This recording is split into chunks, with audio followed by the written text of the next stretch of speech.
Well, good evening, Forest Mill. It is good to be back with you online and sharing in this Wednesday evening's Bible study. I hope you're having a blessed week, that you're enjoying time with your family and friends and being able to be with those you love. And for those of you who are isolated, we want you to know that we are with you in spirit. And if there's anything we can do for you, we hope you'll let us know. We want to support everyone as best we can, and don't want to put anyone at undue risk. But if there's anything we can do to help you, just let us know. We've been studying through on Wednesday evenings the Psalms, and kind of the comfort that we get from them, the encouragement we get from them, the big questions that they raise, and how they deal with those. This is another example of that. This is another one of the Psalms of Asaph that we've kind of been in the last few weeks. This one comes from Psalm 77. Have you ever felt like you were just alone and that things were all going against you and you didn't really have any answers and didn't know where to go? And what do you do in a circumstance like that? Maybe you're struggling in a relationship, or maybe you're struggling with finances, or maybe you're struggling to get a job, or there's all sorts of things that trouble us and feel beyond our ability to control. What do we do when we come up against life problems like that? Well, the answer for Asaph tonight was to go to God in prayer. And it is often where we go when we feel like we have no other recourse. It is when we are helpless to do anything. We turn to God in prayer. Now, this psalm likely stems from the fall of Jerusalem. And in that particular time in Israel's history, many of the Israelites were killed. Many more were carried off into Babylonian captivity. But there was a small remnant that remained in Jerusalem. And from the sounds of it, we believe that Asaph may have been among those who were left behind. He was a contemporary of Jeremiah, sort of left behind to minister to the suffering, those who were too weak, or those who were lacked skill. Because the strongest and most skilled, the leaders, were all carried off into Babylonian captivity. And so what was left was really a hard life for those who were behind. And that seems to be who Asaph is ministering to. It was a difficult time, not only for Asaph, but for anyone in those circumstances. So let's start by reading just the first couple of verses, and then we'll get into it. Asaph says, I cried out to God for help. I cried out to God to hear me. When I was in distress, I sought the Lord. At night, I stretched out untiring hands, and I would not be comforted. It's a powerful opening there. You get the picture that here's Asaph who's going to lie down at night, and he can't sleep.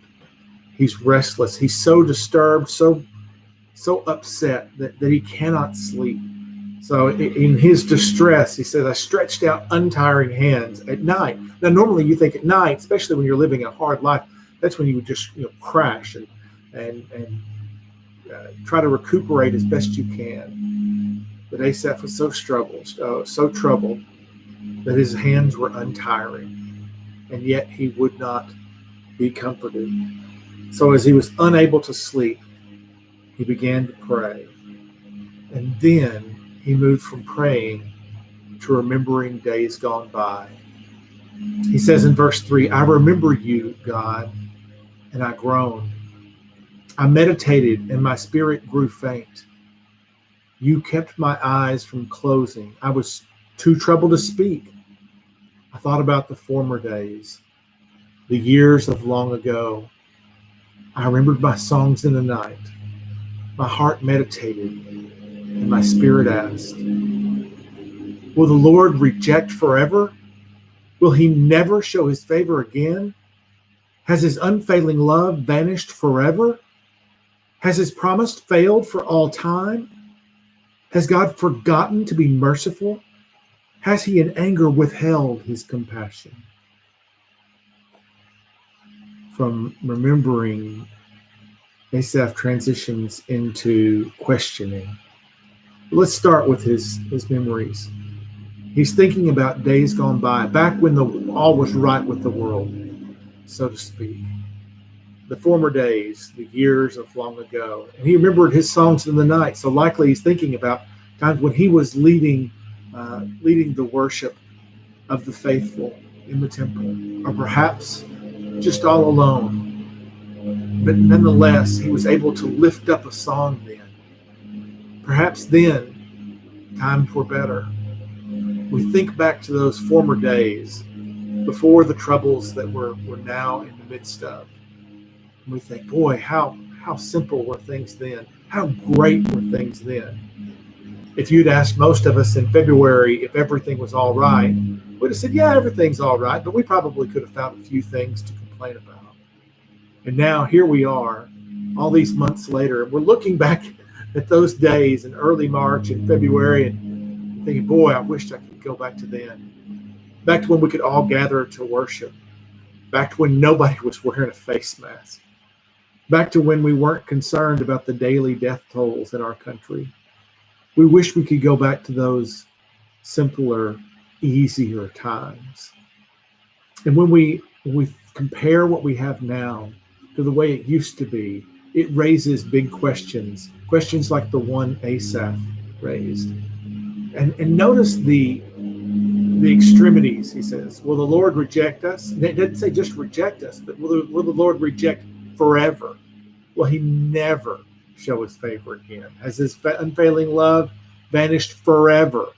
Has his promise failed for all time? Right? These extremities of what he's saying God has done. It feels like that. When we're at the bottom, when we're going through difficult times, we often use words like never or sometimes always. I often counsel, do premarital counseling for young couples and even older couples who are going to get married. And that's one of the caution things I say. Those are red flag words, always and never. If you say to your spouse, you never, pick up your dirty clothes, or you always forget my birthday, right? Those are words that are so polarizing. They put the other person on the defensive, right? They make the other person say, well, no, that's not true. Last week, I remember on Thursday, I picked up my dirty clothes. I remember it distinctly. Or, no, I don't always forget your birthday. Remember that birthday 5 years ago, and we had a party. I didn't forget then. But when we're hurting, when we feel the other person has wronged us, we use words like never and forever and always, because the pain that we're going through feels so permanent. It feels as if things will never be any better. But in Asaph's case, he's questioning the character of God, right? Will the Lord reject forever? Is that the kind of God he is? Will he never show his favor again? Is that the kind of character he has? Has the Lord forgotten to be merciful? Is it because God is not merciful? Has he in anger withheld his compassion? Is God not compassionate? So as Asaph is dwelling on these questions, he turns and comes up with some answers. Beginning in verse 10, he says, then I thought, to this I will appeal, the years when the Most High stretched out his right hand. Now, remember, right hand is illustrative of power. When the Lord reached out his right hand in power, I will remember the deeds of the Lord. Yes, I will remember your miracles of long ago. I will consider all your works and meditate on all your mighty deeds. Asaph goes into decision mode. Here I am. I'm struggling. I'm suffering. I'm in distress. I can't sleep. I don't know what to do. I feel helpless. This is what I'm going to do. And notice the phrase over and over, I will. To this, I will appeal. I will remember the deeds of the Lord. Yes, I will remember your miracles. I will consider all your works. It's because it's an act of will.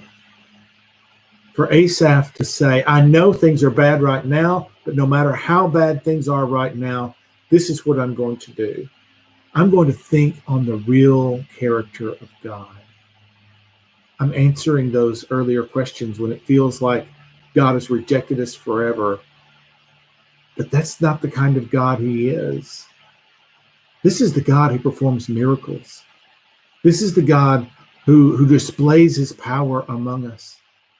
This is the God who worked mighty deeds to redeem his people, the descendants of Jacob and Joseph. Perhaps he's thinking back to the days when God used Moses to bring the people out of Egyptian slavery, remembering the way God brought them through the Red Sea. When their backs were against an unmovable wall, and here comes the enemy, God moves the wall. Perhaps he's remembering coming into the promised land when they were facing foes so mighty, with trained armies and walled cities. Perhaps he's remembering the way God provided for them in their poverty, bringing them manna and water. Perhaps he's remembering his own journey and how God has provided for him. This is what I'm going to do. I will remember. And then he goes from this time of decision. This is what I'm going to do. I will. He goes from decision into thinking about deliverance. And notice the transition. The whole first 12 verses, it's all I and me and my, right? Notice he talks about himself over and over, even in his decision, I will. But earlier, he talks about how he cried out and he remembered, and now he's decided.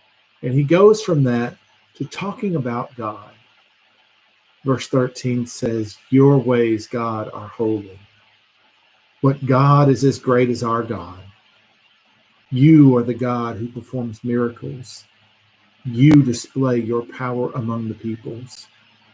With your mighty arm, you redeem your people, the descendants of Jacob and Joseph. The waters saw you, God. The waters saw you and writhed. The very depths were convulsed.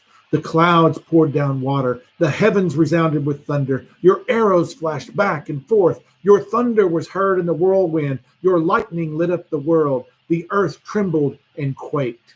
Your path led through the sea. Your way through the mighty waters. Though your footprints were not seen, you led your people like a flock by the hand of Moses and Aaron. And now he's able to envision a day of deliverance. He's thinking back and he's talking about God and how God moved and how God worked. And I love that particularly verse 19, your path led through the sea, your way through the mighty waters, though your footprints were not seen. It seems like when even we're being delivered, sometimes we don't recognize the presence of God with us. Even as things are beginning to get a little better, we don't notice God's hand at work. Even as the people of Israel were led through the Red Sea with the Egyptian army pressing down upon their backs, even then, it could have been easy to dismiss the hand of the Lord. They could have said, oh, what a strange and fortunate earthquake that has shifted the waters in our favor. It could have been easy to say, oh, I guess the tide has gone out and now we're able to cross. You can always dismiss the workings of God. It's been done from the very dawn of time.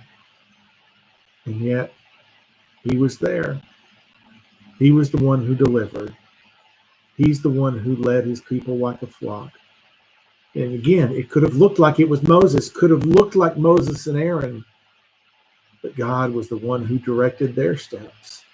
So yes, God was leading them like a flock. Church, I know it can be really tempting, especially if you've been unable to get out, unable to go back to your normal way of life, unable to get your own groceries even, or your medications, and having to have those things delivered or brought to you, unable to leave your home or get out of your car in public places, unable to come back and rejoin the times of worship that we're having as a congregation. I know that can be really tiring, both physically and spiritually draining. But let us remember the hand of our Lord. He is not a God who forgets his people. He is not a God who redeemed us for nothing. Could God have possibly sacrificed his son to create for himself a people among all the nations and then forgotten about the people? I don't think that's the character of our God. He has not forgotten us, and he's not forgotten you, no matter what your circumstances may feel like. God is there with you, and he will deliver one way or another, even if we don't see his footprints going before us. Well, may God bless you in the study of his word this week.